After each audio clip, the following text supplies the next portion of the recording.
दोस्तों नमस्कार, मैं डॉक्टर जवाहर इतिहास की पाठशाला आप सभी का स्वागत है। आज गौतम बुद्ध के दृढ़ संकल्प की कहानी हम आपको सुनाते हैं। आपको ध्यान से सुनना है और चैनल को सब्सक्राइब करना है। मंत्री के स्नेहपूर्ण और स्वामी भक्ति से भरे वचन सुनकर जो उन राजाओं की आंखों के समान था, दृढ़ संकल्पी बुद्ध ने अपना उत्तर दिया जो यथोचित और विषयानुसार था और जो ना ही जटिल था अथवा ना ही जल्दबाजी में दिया गया था। कुछ अस्तित्व में है या नहीं, इस संदेह का निराकरण दूसरे के शब्दों से नहीं किया जाना चाहिए। गृह त्याग कर मैंने स्वयं सत्य को जान लिया है। इस विषय से संबंधित सत्य को मैं स्वयं ही ग्रहण करूंगा। मैं किसी भी ऐसे सिद्धांत को नहीं मान सकता जो अज्ञान पर आश्रित है और जिसका सिर नीचे पैर ऊपर की ओर हो। मैं किसी ऐसे सिद्धांत को नहीं मान सकता जिसमें सैकड़ों बातों यूं ही शामिल कर लिया हों। कौन बुद्धिमान आदमी किसी दूसरे पर आश्रित होकर किसी बात पर विश्वास करेगा? मानव जाति तो एक अंधे की तरह है जो अंधेरे में दूसरे अंधे के पीछे चलने वाली है। लेकिन यह सत्य है, मैं किसी को न देख पाऊं तो भी यदि भलाई और बुराई के विषय में संदेह किया जा सकता है, तब भी आदमी का चित्त भलाई में ही लगा रहना चाहिए। सद्वृत्ति वाले के लिए थोड़ा व्यर्थ का परिश्रम भी कल्याणकारी होता है। लेकिन यह देखकर इस पवित्र परंपरा को कोई आधार नहीं है, उसी बात को ठीक समझो जो सही है और जो विश्वसनीय लोगों का वचन है। और विश्वसनीयता का अर्थ है गलतियों का अभाव। जो सर्वथा दोष रहित है वह असत्य का आलाप नहीं करेगा।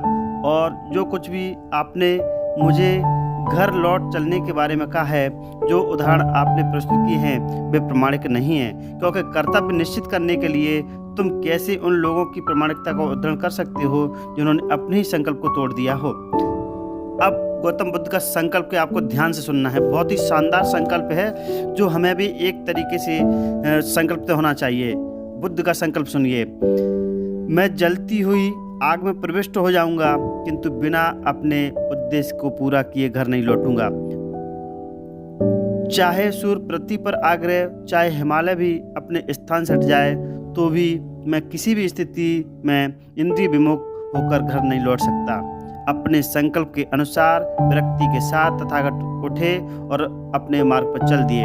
तथागत के दृढ़ संकल्प को सुनकर आंखों में आंसू भरे हुए वे दोनों मंत्री और पुरोहित आशा भरे नेत्रों से देखते हुए तथागत के पीछे पीछे कुछ दूर तक चले और फिर अपने दुख पर काबू पा लेने के बाद कपिलवस्तु लौट आए।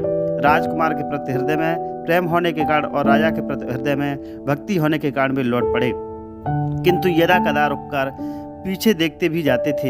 वे न तो उन्हें मार्ग पर जाते हुए देख सकते थे और न ही उन्हें आंखों के आगे उजल देखना चाहते थे। जो अपनी आभा से चमक रहे थे, सूर्य के समान पहुंचे पड़े थे। राजकुमार को घर लौटा लाने में असमर्थ होकर मंत्री और पुरोहित लड़खड़ाते कदमों से लौट आए। वे आपस में कह रहे थे, हम कैसे जाकर राजा को मुंह दिखाएंगे जो अपनी प्रिय पुत्र के लिए तरस रहे हैं। दोस्तों, ये गौतम बुद्ध का संकल्प है। ऐसा ही संकल्प हमें लेना है जो कभी जीवन में अपने संकल्प से हमें दूर नहीं हटना है। अगर हम ऐसा संकल्प लेते हैं, जरूर ही हम अपनी मंजिल को पा सकते हैं। अगर वीडियो आपको अच्छा लगता है, शेयर कीजिए, कमेंट कीजिए, लाइक कीजिए और चैनल को जरूर सब्सक्राइब करें। धन्यवाद।